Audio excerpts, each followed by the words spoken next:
Mér hefur alltaf langað voðalega mikið að fá í framboð, en það hefur enginn viljað mig í framboð.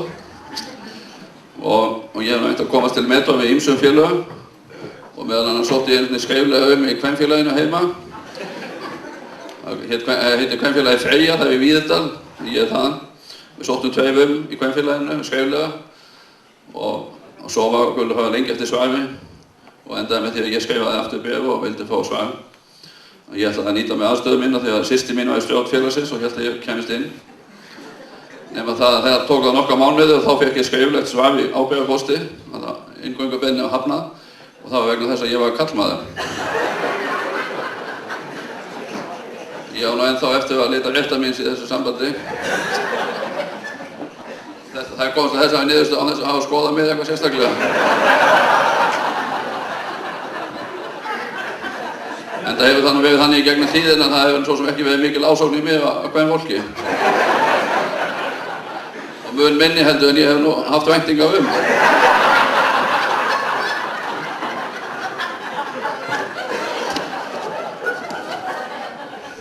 Það er þetta með frambjóðendurna, það er ekki alltaf auðvelt að vera í framboði. Það var einu sinni frambjóðandi sem kom á bæ og það var nú áður en að bílarnir var þetta að koma, hann var á ferð á hestum. Og þá þurftu menn náttúrulega að gista, þeir komast ekki heilu sveitirna á einu degi. Og svo kom hann seint að kvölda á einu bæ og það var þétt skipað í baðstofunni. Og það náttúrulega menn vita það núna, það er eins gott fyrir frambjóðendur að vera með þokkalegt siðgæði.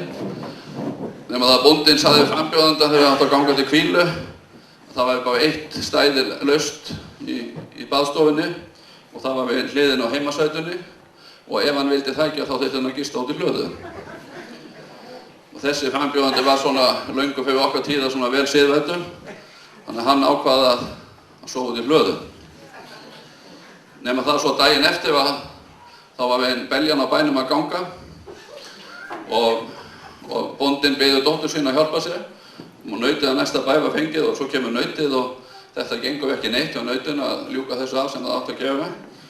Og heimasætan var óþolinmóð og vildi að þessu færi að ljúka og sagði svo, þú ætti nú að geta þetta helviti, þú ert allavega ekki í framboði.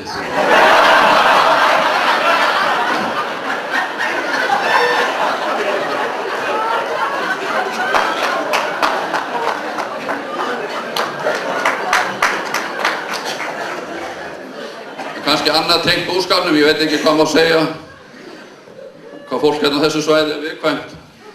Þetta við höfum annað, hann var að koma á Sauðburgu og þannig að undan honum fyrir yfirleitt fengitími á flestum bæjum. En það var þannig eitt haustið að þá voru hjónin að velja lífhrútana, lambhrútana sem átti að setja á og húsfreyjan á bænum benti alltaf á einn hrútin og vildi endilega setja hann á. Og bóndunum fannst hann frekar lítið fjörlegur og var mjög mótfallinn þessu, en það endaði með því eins og oft að konan hafði sitt í gegn. Og svo var hrúturinn settur á og svo átti að fara að hleypa til þegar fór nálgast jól.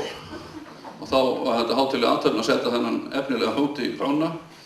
Og svo var nú einhvað að blæsma í kránu og hann gefið sér nú eitthvað líklega við þetta og ekkert gekk. Og það gekk mjög illa og bóndinn var náttúrulega mjög ánægður með það. Og svona þetta hlakkaði nú í honum yfir þessu. Hann sá það að þessi hrútur gæti ekki neitt. En svo hefur hann nefnilega hugsað til þess að það var ekki heppilegt að ærna við gelda. Þannig að hann stökk allt í einu ofan í krána og sparkaði bílmíns fast í hrútinn. Og hann bölvaði hann og djöfusins bjálfið hann með mig. Og þá sagði kona, hættu þessu maður, hann hefur ekki hendurnar til að hjálpa sér eins og þú.